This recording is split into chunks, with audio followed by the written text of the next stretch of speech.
busy bees working. I ain't never met a free person. I don't get along with these earthlings. So I'm trying to seek purpose, fight for something I believe's worth it. Feel the curse, I'ma reverse it. I don't dream cause I sleep nervous.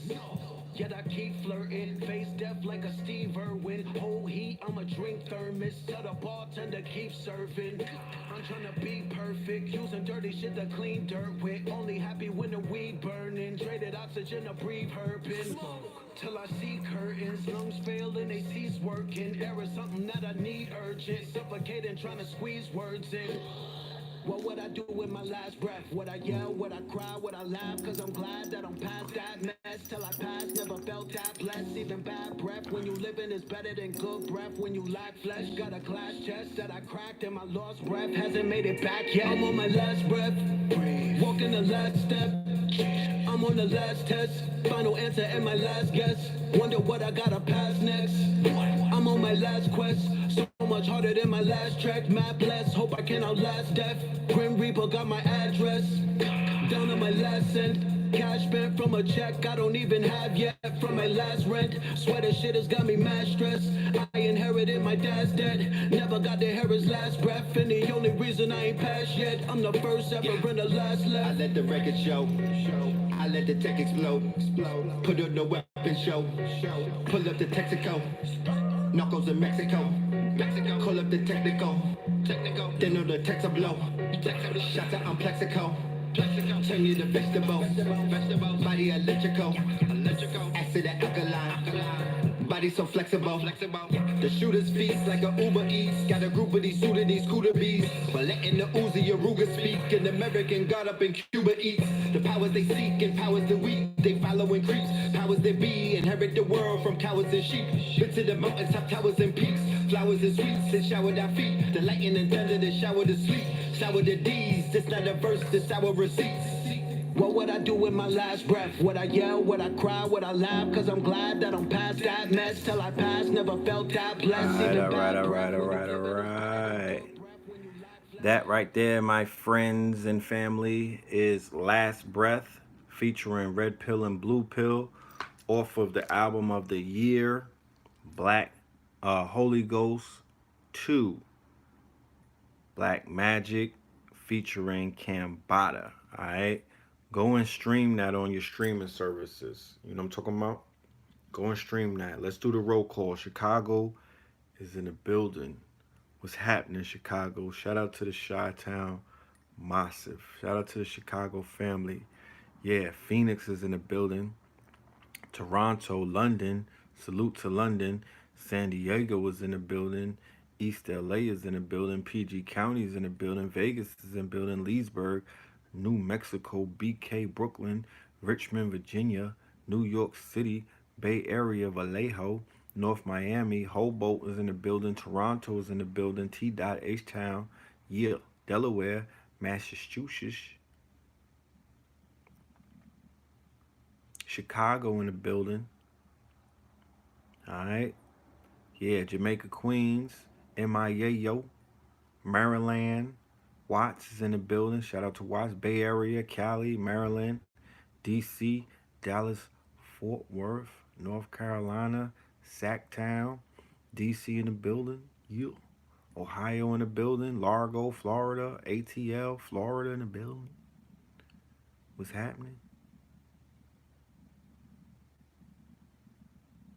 Leeds is in the building. UK, shout out. Virginia, by way of Newark, San Diego is here. Shout out to San Diego. All right. Indiana, shout out to Indiana. St. Louis, Mound City. All right now. Michigan. Okay, I like that.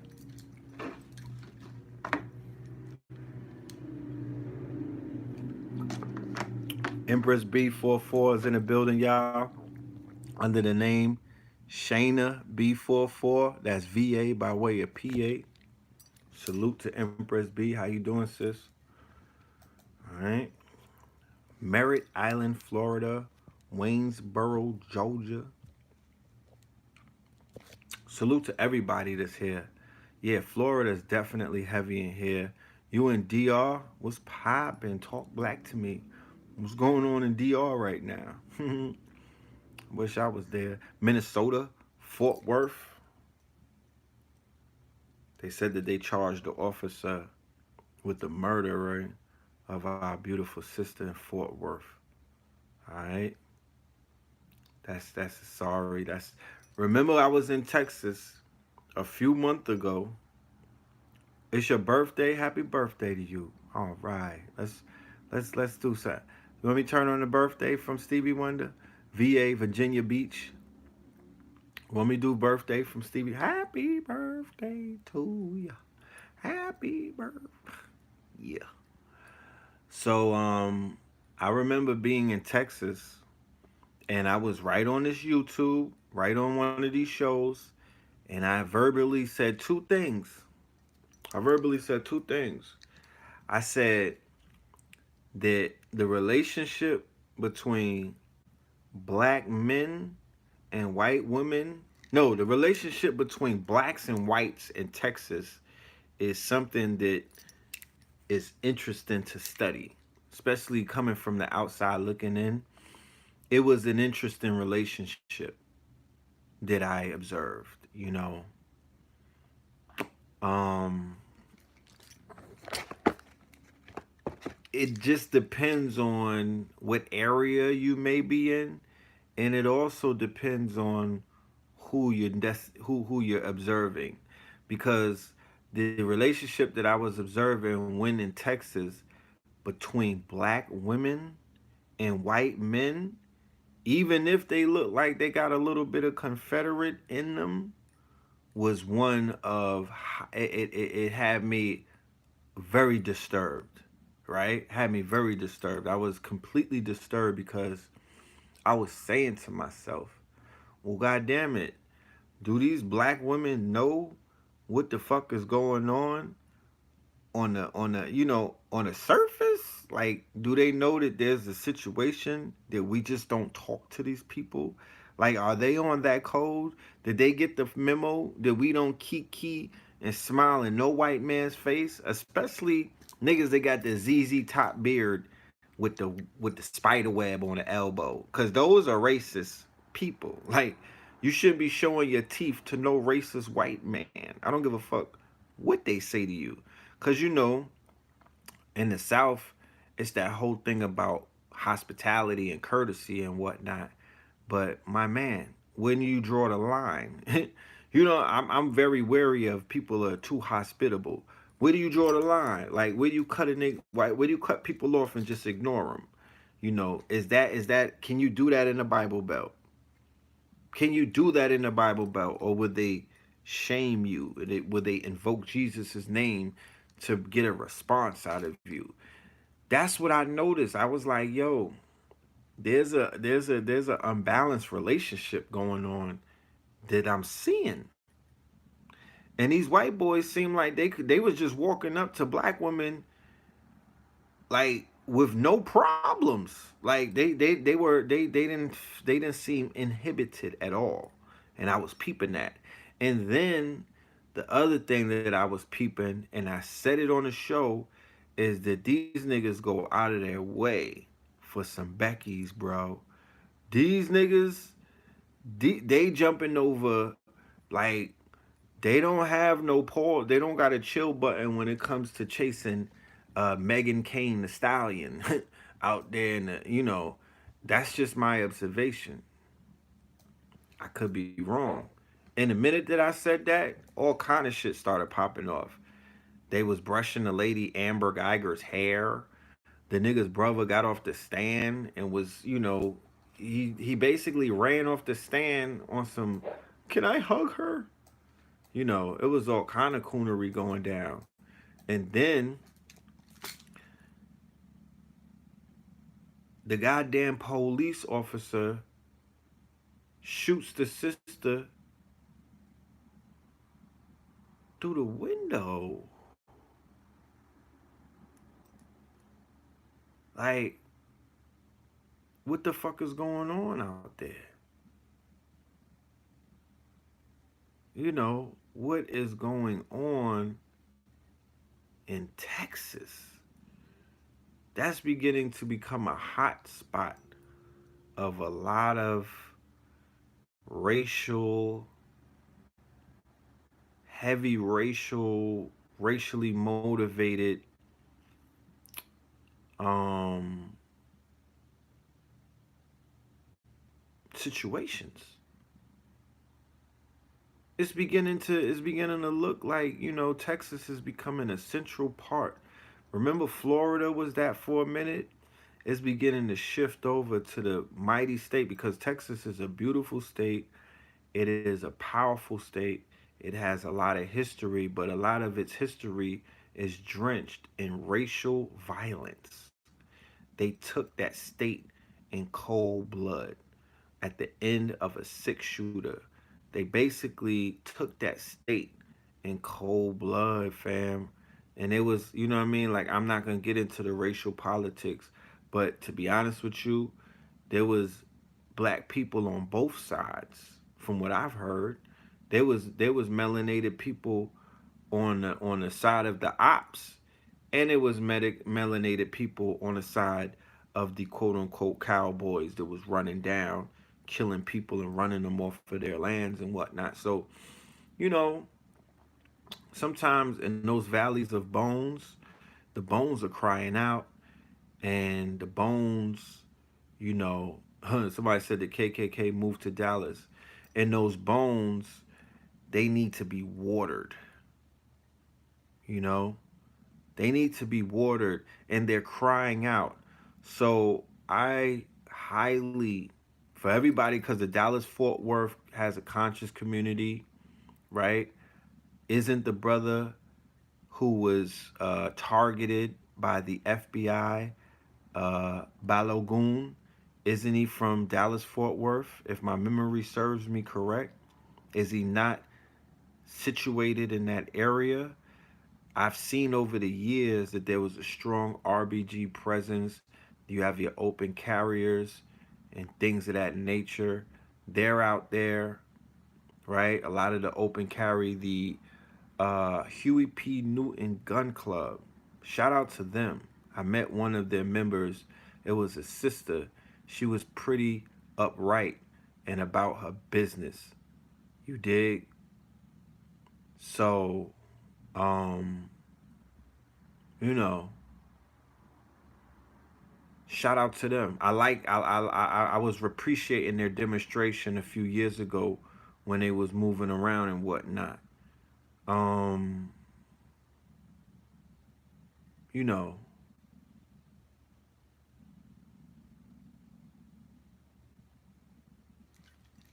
I'm giving them love and light, giving them love and light. You dig? The family that's out there on the front lines in Texas, KT, the arch degree, is in Dallas. Brother Ben X is in Dallas. There's a few other people that are in Dallas. Sister Sci-Fi is in Dallas. You dig? Um, I'm giving her love and light. I'm giving all of them protection and guidance and sending the ancestor energy to them because, I don't know the tension on the ground out there right now. You know what I'm talking about? I don't know the tension of the ground. I don't know the tension. But what I do know is what I'm seeing. Hopefully, it's creating discussions and conversations and whatnot. You dig what I'm saying? Hopefully, it's doing that. But if it's not, then I don't think that people are seizing the opportunities as teaching moments. There should be more teaching taking place in the whole state of Texas. Don't just relegate it to Dallas. Like them people out there, I think. Shout out to my brother Pop Darby. You know what I mean? The brother's running for office in Houston and whatnot, District D.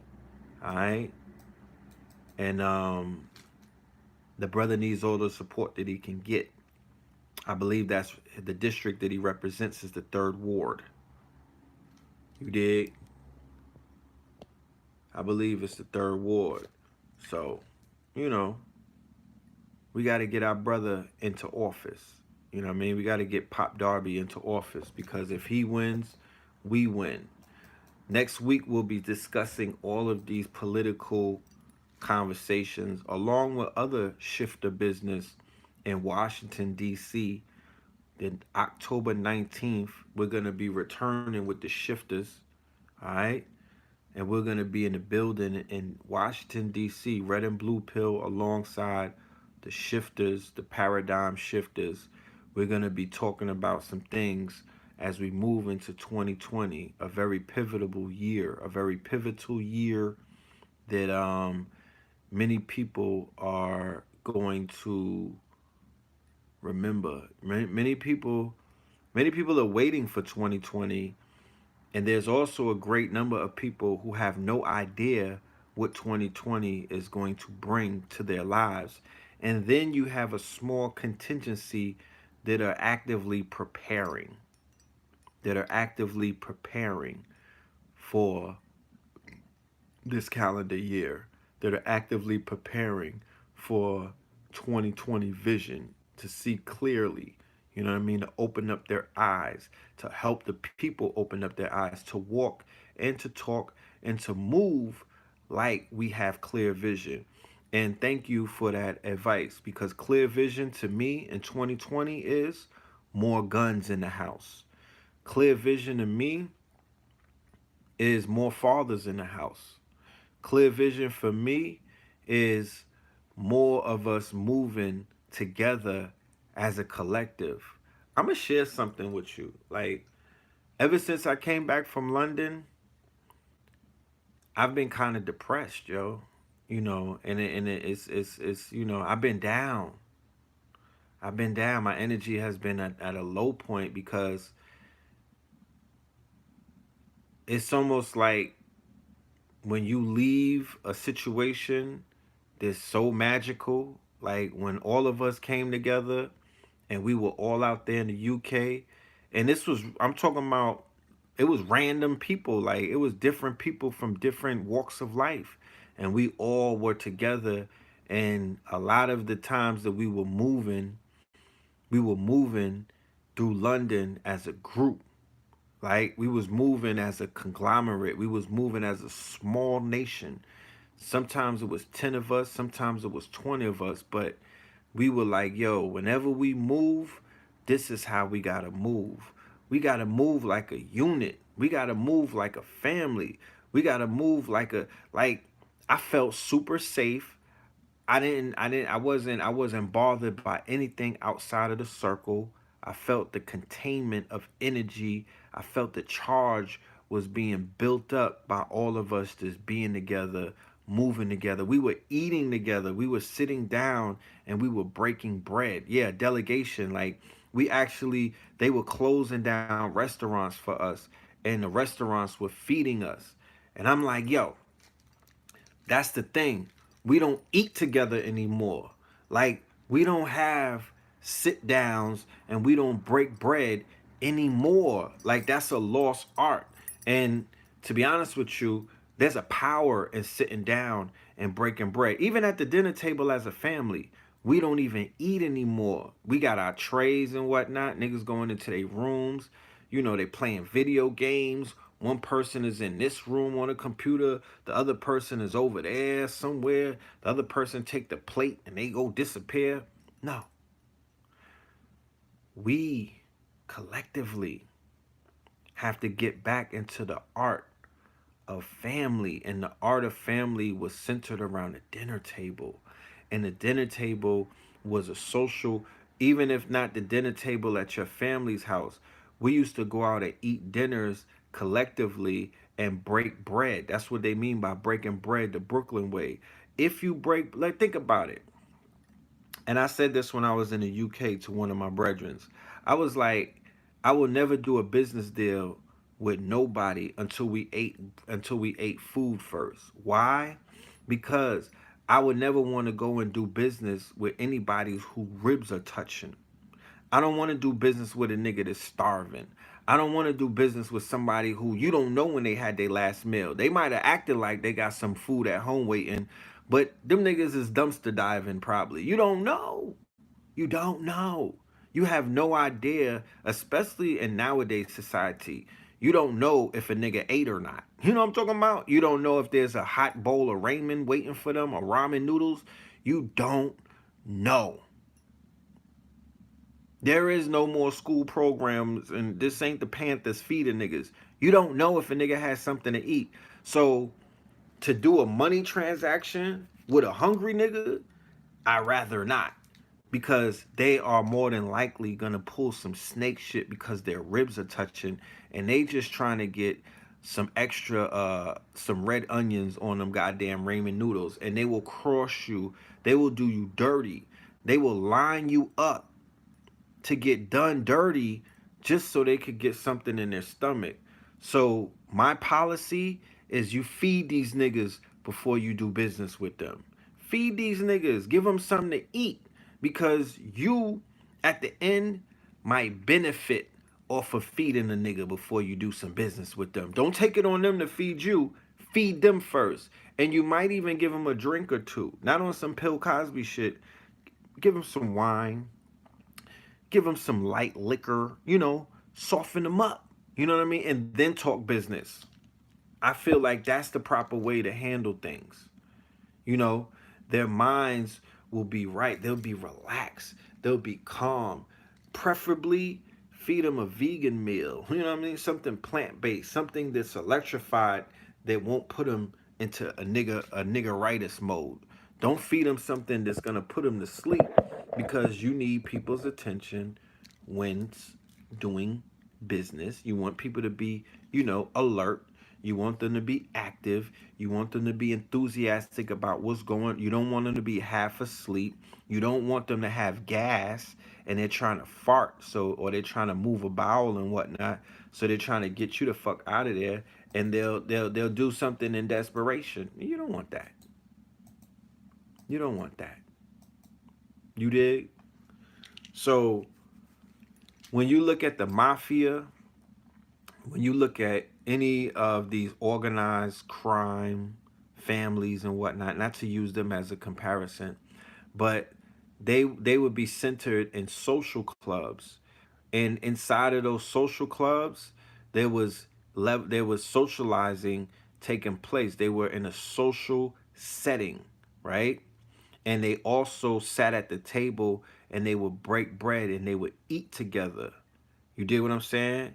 They would eat pasta, meatballs, you know what I mean? Veal lasagna, shit like that. And then the fact that they were in a social club gave them the opportunity to socialize.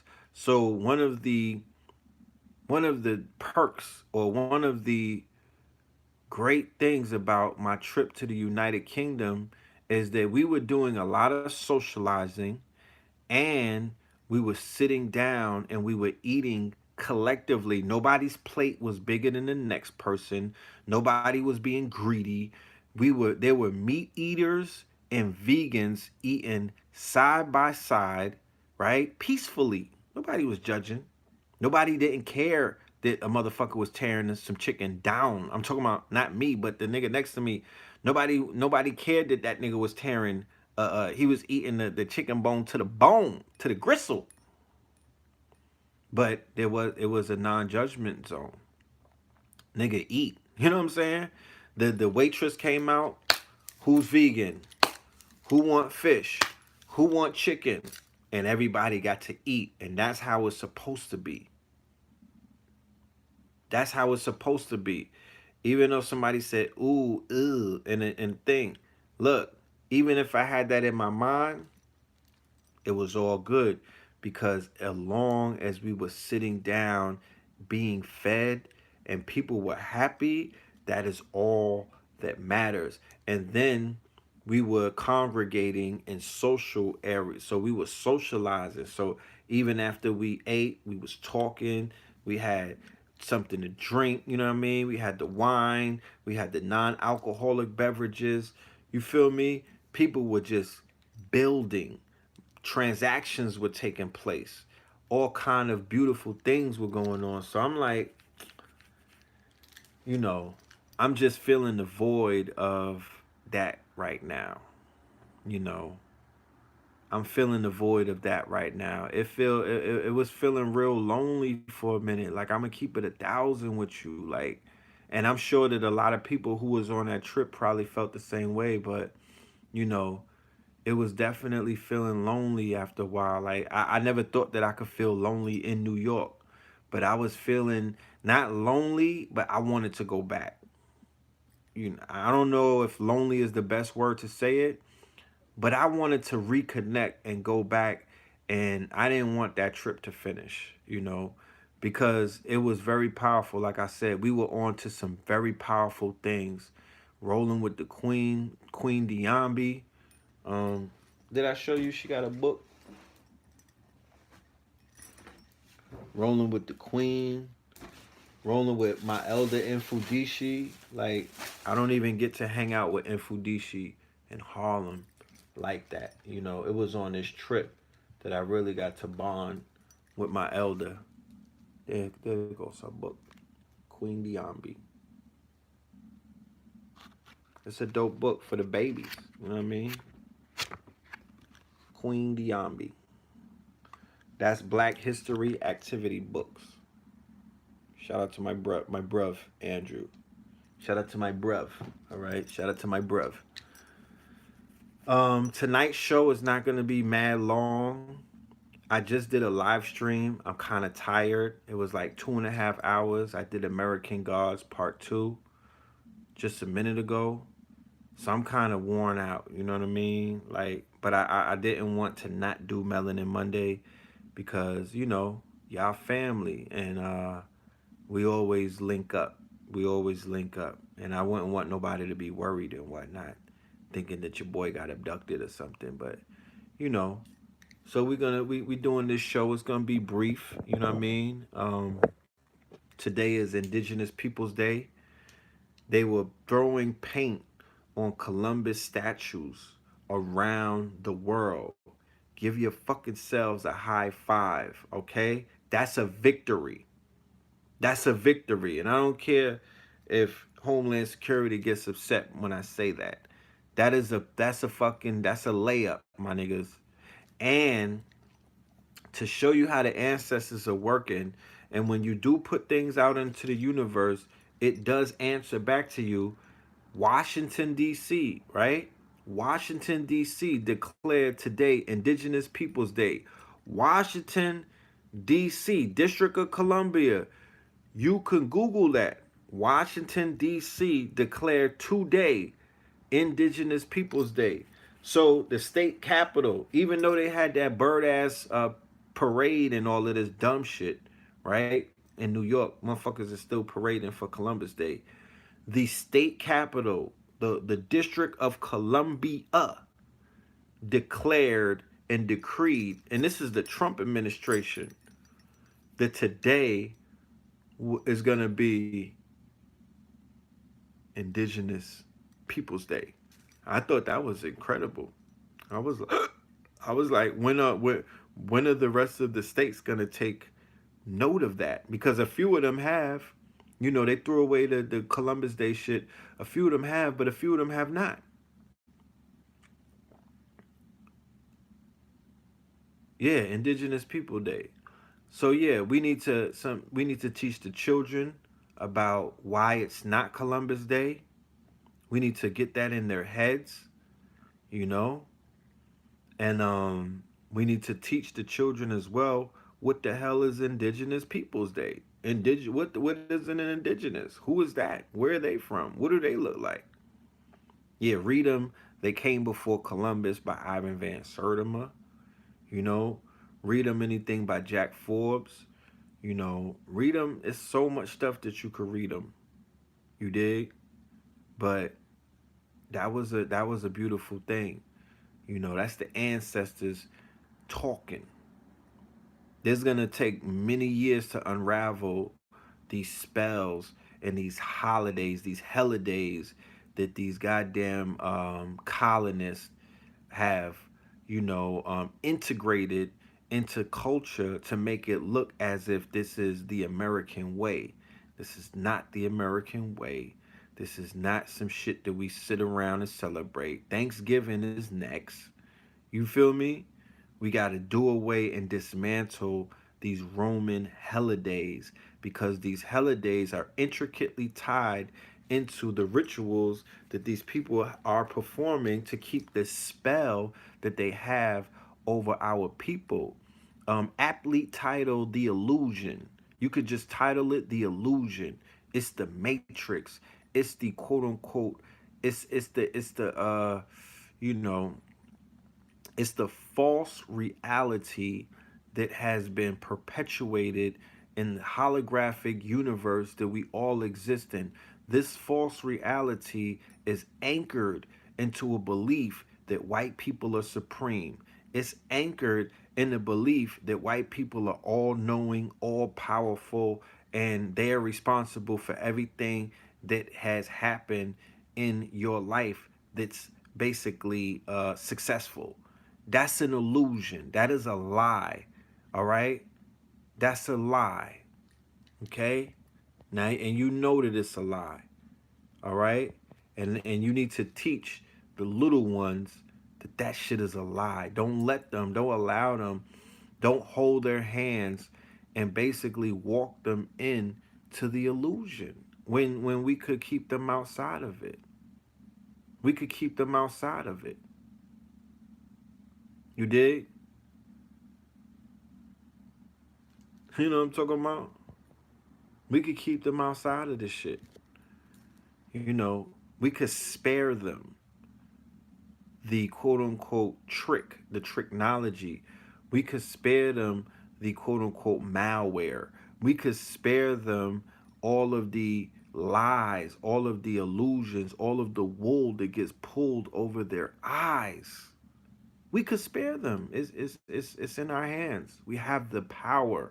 If we don't have power to do anything, we kind of got the power to do that.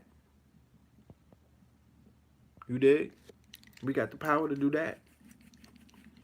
So, for those that are out there teaching, keep teaching. For those that are out there preaching, nigga, keep reaching. You know what I mean? Like, keep teaching, and it's going to reverberate. It's going to stick. Something is going to happen. You're knocking down the walls of Enoch with this information. You're knocking down the walls just for the fact that you're waking up. All right? Walls are tumbling. Shit is falling down all around you. You might not realize it. But the more that you are waking up, the more that you're getting your thing together, is the more that this whole thing is getting back where it's supposed to be. The pendulum is definitely swinging. Don't ever walk through life thinking that the pendulum is not swinging. That shit is swinging. You know what I'm talking about? And it's coming. The shit is about to visit you. The pendulum is headed your way very, very soon. All right? So be prepared when the pendulum meets you. You dig? Be prepared when the pendulum meets you. Okay? Because it's going to be a beautiful day when that shit swings back into your favor. Be very patient. It is coming very soon. In the meantime, you should be studying self.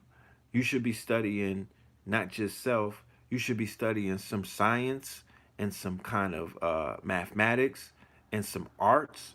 You should be applying whatever gift or talent you were born with and created with. You should be nurturing that talent and that gift, and you should be applying that talent and that gift to your journey or your purpose or your mission. It's as simple as that. You know, you a great poet. You need to write some motherfucking poetry about, about powering up. You're a great artist. Well, goddamn it, draw some pictures with you and with your people in power. Draw some pictures with your ancestors in power. Draw some pictures with you generating the power from whatever the fuck you do. Draw some pictures defeating and smiting your enemies. Carve it on a wall. Spray paint it on a train. Do whatever you got to do. But put it out there. Get it from within inside of you and put it out into this reality so it can affect other people's their reality, even if it shock and awes them. You want to put your gift, or you want to put whatever you create in your mind, Put it out there, get it out. That's the key. You got to get it. It doesn't serve a purpose inside of you. You got to get it out. That's why they say, get that story out of you, get that song out of you, get that painting out of you. You know what I mean? Get those 16 bars out of you. You know what I mean? Get it out of you and get it into the real and get it into this holographic universe where it could grow legs and do what it needs to do. You know what I'm saying? Because if not, you're gonna hold it in, and then and you know, there's a thin line between, you know, you walking down the streets talking to yourself about that great idea that you had, versus, you know, you could be talking to 100,000 at Rolling Loud or at one of these concerts. Did you see the Rolling Loud concert in New York City? The NYPD, right? To show you that the Takashi thing is the beginning of the federal, I would say, the federal,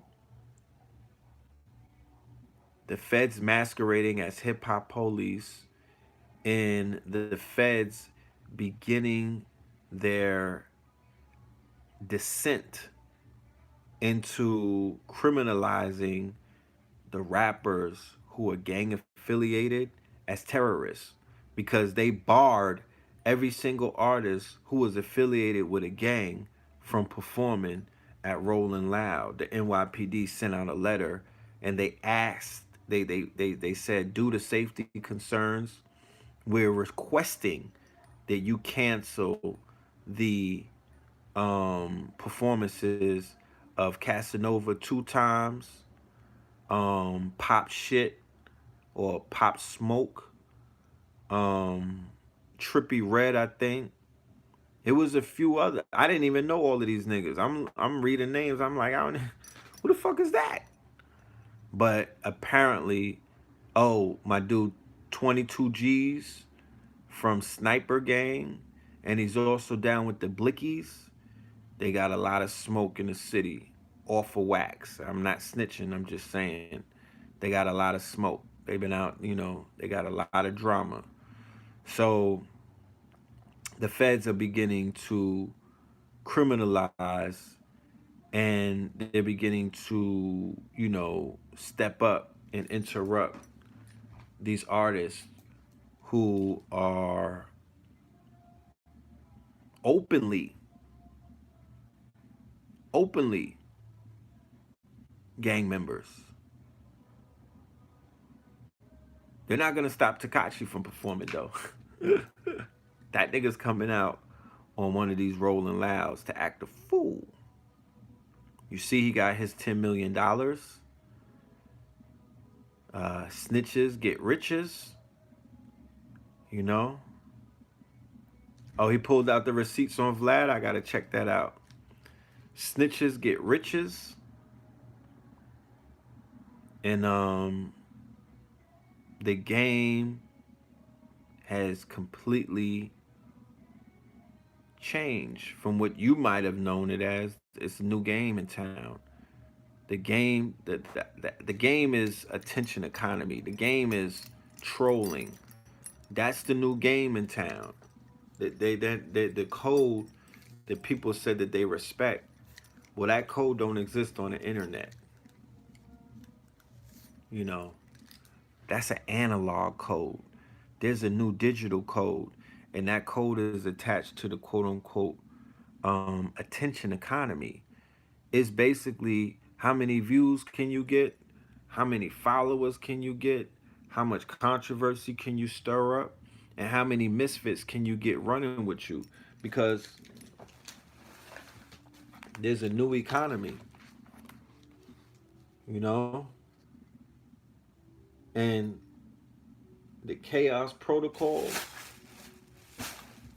nigga, that's what's at play. All that other shit, I don't know, because I don't see it.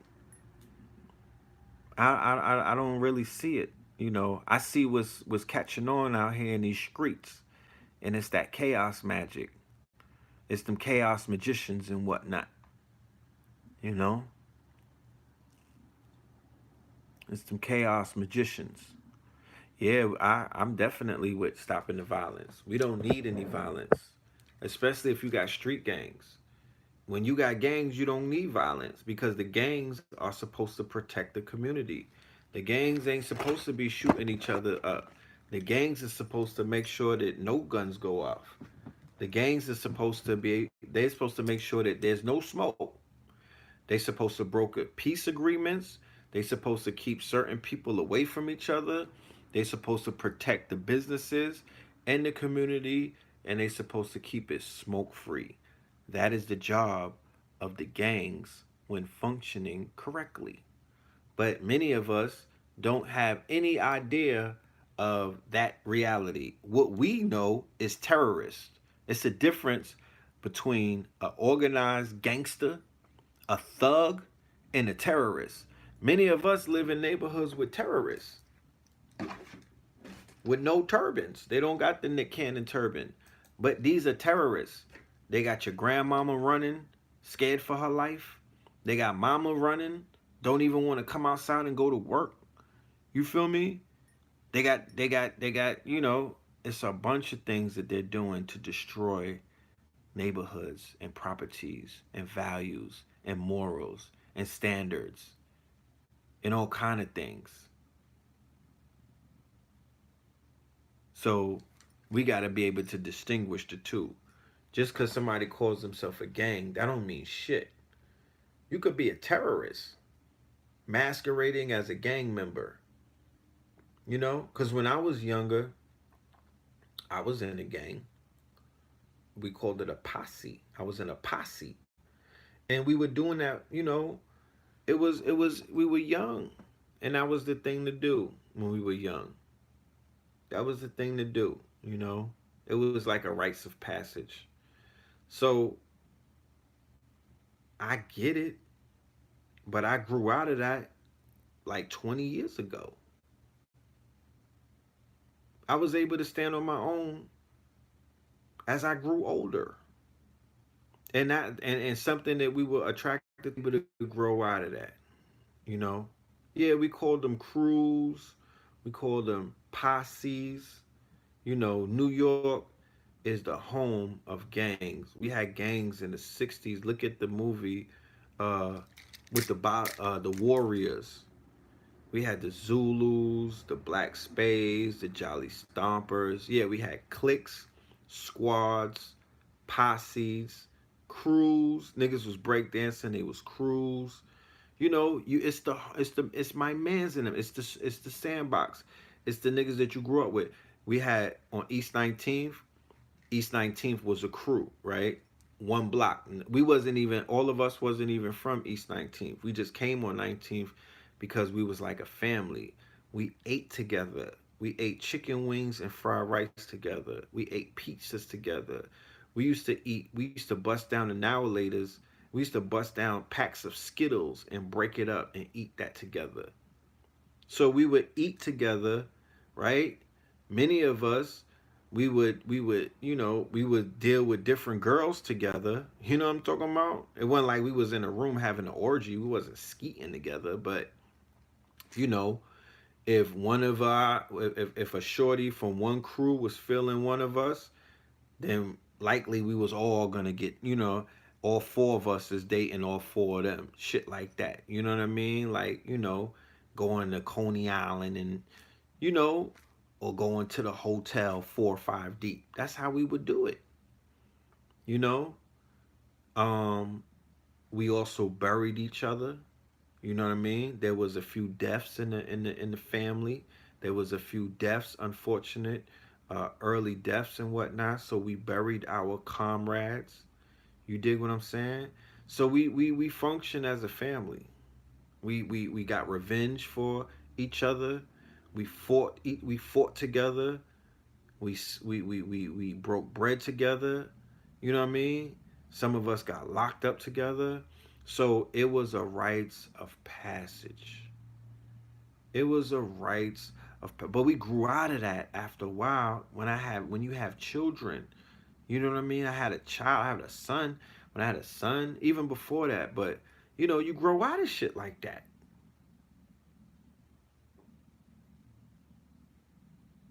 You grow out of things like that. So I'm just saying, like, for the 40-year-old, 50-year-old gang members and whatnot, you know, there's a point where elevation takes place, and you level up, you become the big homie for the little YGs, but you become a protectorate. You become a boss of your neighborhood. Go and watch Godfather of Harlem. Go learn something. Go and watch how Bumpy Johnson and them was moving. They were protectors of their neighborhood. They were not there to terrorize and to basically vulture off of the culture. You know what I mean? You can't call the numbers game vulturing. Nobody was getting hurt in that process. For people running numbers, nobody was getting hurt. Nobody was they wasn't taking anything from anybody. Motherfuckers was getting fair exchange, no robbery. If you hit the number, you get your bread. If you don't hit the numbers, you play again. That's the lottery from today. If you could play the lottery today, then you understand what the numbers was back then. So what Bumpy Johnson and a few of them were doing outside of the drug dealing, I don't have no problem with that. They were in their community doing community business. Now we're in our communities and everybody else is in our community doing business. And there's no group of black men or women who are walking away with the motherfucking bag. Ain't nobody walking away with no collective bags. Nobody's getting the bag for doing. I mean, they got some hairdressers out there putting in some cold ass weave. I see y'all with the colorful bundles. I'm sure y'all getting paid for that. But other than that, it's some niggas in the barbershop cutting hair and whatnot. But collectively, in the beauty salons, we ain't getting that bag. Beauty products, we not getting that bag. The food, we not getting that bag. It's not black people feeding black people. The clothing, we not getting that bag because niggas will walk past my table. 100,000 niggas walk past me before one stops. They going into every single store, buying everybody else's shit. So we not getting that bag when it comes to clothes. We not getting that bag when it comes to jewelry because the people ain't buying. They not buying the jewelry that we selling. They buying the same old fucking aluminum that niggas was buying for years, that the Russians and the Jews is giving them all of these beefed up, and the Indians, they giving them all of these beefed up prices for aluminum. So we're not getting the one place where we are in our neighborhood collectively getting to the bag is in the fucking bando or the dope spot. You know what I mean? That's where niggas is huddled up getting the bag off of the fucking zombies and the fiends. So, like, don't talk about buy back the block. Fuck out of here. Don't come to me about invest in this. Fuck out of here. Don't come to me about nothing until you want to talk about how we gonna turn around and get the bag in our neighborhoods collectively. No, like, give me that simple shit right there. And it's not about walking around all of these degenerates and ignoring them while you try to act like you want to create this utopia, but there's a fucking cancer all around you on the block. And they don't have no respect for themselves, for anybody, for the elders, for the youth, for the women, for these babies. They don't respect nobody. They don't have no fucking kind of respect. And they're doing the job for these devils better than these devils. So, we gotta break bread and talk about it. I don't I don't want to talk about it over an empty stomach. We gotta sit down and eat and figure out how are we going to address this problem. It's a simple problem. Nobody's twisting your arm. Nobody's twisting our arms and making us throw our money all around to everybody else. Nobody. There's nobody forcing us. Trump is not forcing us to do any of that. This is a collective. This is the decision that we made collectively to starve ourselves out of life. We're not fucking living as a people. We're starving ourselves. We're not even striving. We're still surviving in 2019. This shit is disgusting. You know what I'm talking about? This shit is disgusting.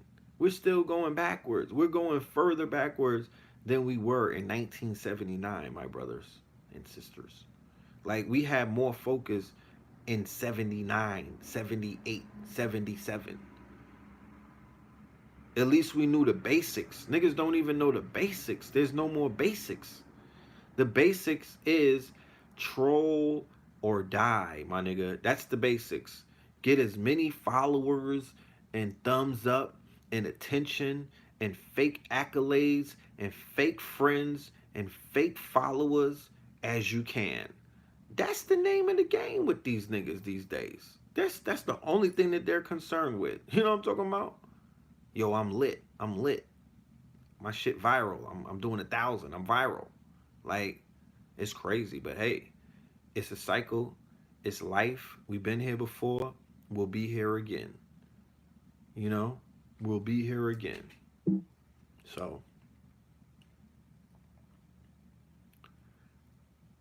I am going to shut it down early. You know, I got things that I got to do. Like I said, I did a 3-hour lecture before I hopped on this thing right here. And the mind them is kind of exhausted. I was up all day studying. So, you know, the brain, I got to put the brain on ice for a minute. You know what I mean? I got to go watch some ignorant shit because I was being smart for too long. So I got to go watch some Netflix. I was binging on Top Boy. I finished watching Top Boy. I like Top Boy. Top Boy is a very well written series. I love the character development. I love the camera angles. They should they I wish that Money and Violence was shot like that. It's not that violent, you know. It has a little bit of violence. It's some bodies and whatnot. But watching the web series on the internet, that shit is like Top Boy is like PG compared to that stuff that I be seeing. So it's a good thing. It's a good. I like it. You know, I like it.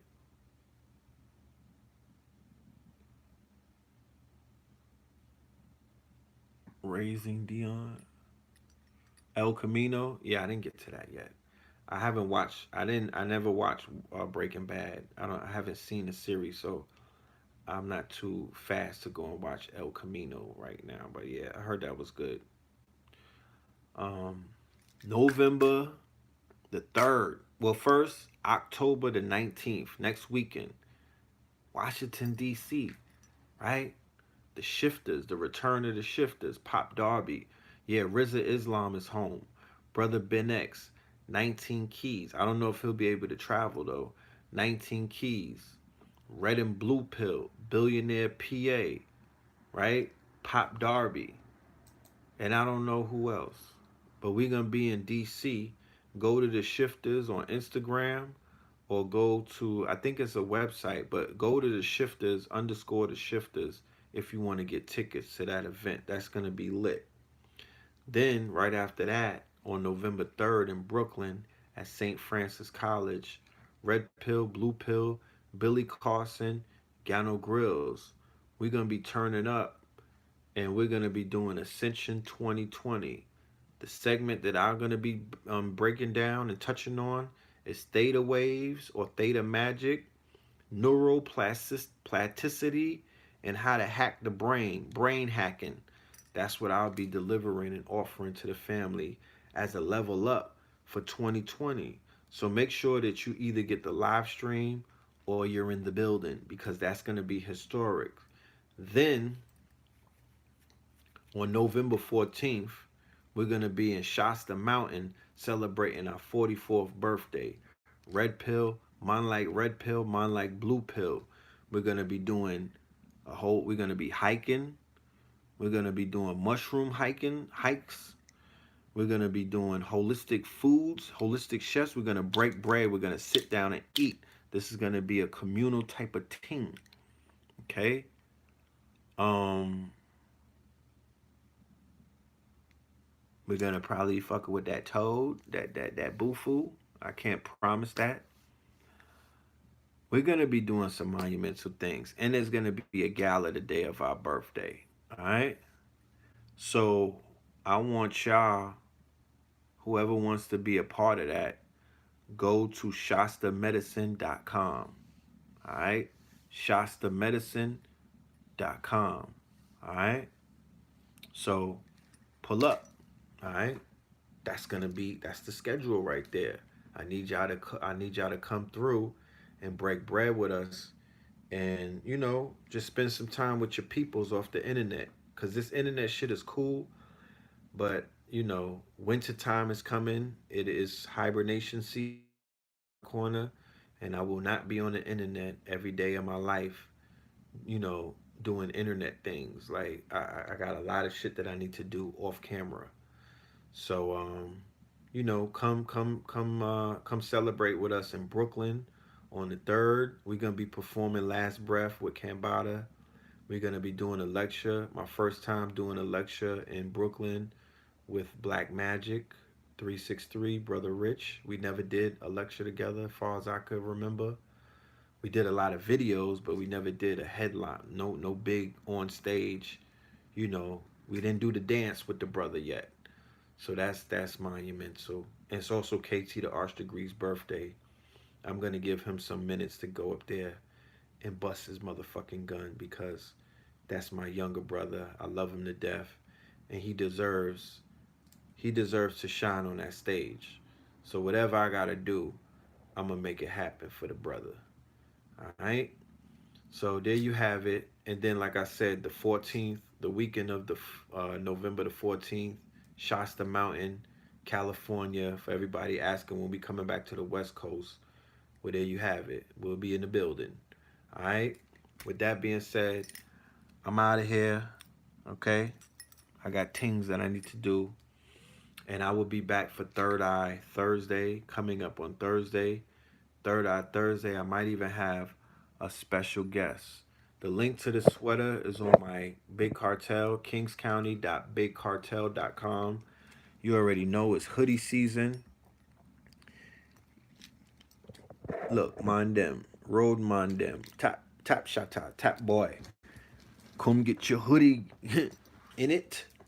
Come get your hoodie now in it. You know you need it. It's hoodie season, baby. So come and get your hoodie in it, and we be good. So with that being said, I'll have the links. The links will be in the description. All right, links in the description, and make your next move your best move. The Cash App will be there. The link for the clothing will be there, and the link for the Shifters event, and the link for the November 14th event, and the link for the November 3rd event. We got a lot of things. What does cartel mean? I have no idea. That's the name of the carrier site that I'm on. Big Cartel. All right? BigCartel.com.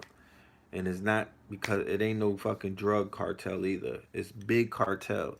It's an e-commerce site.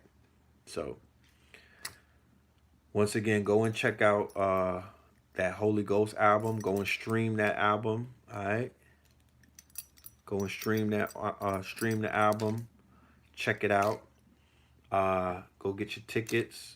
And for everybody who was there tonight for American Gods Part 2, right? Love and light. I appreciate y'all. Thank you for pulling up. Thank you for being in the building. Thank you for receiving the information. Thank y'all for your patience. All right? With that being said, love and light to the family. Peace.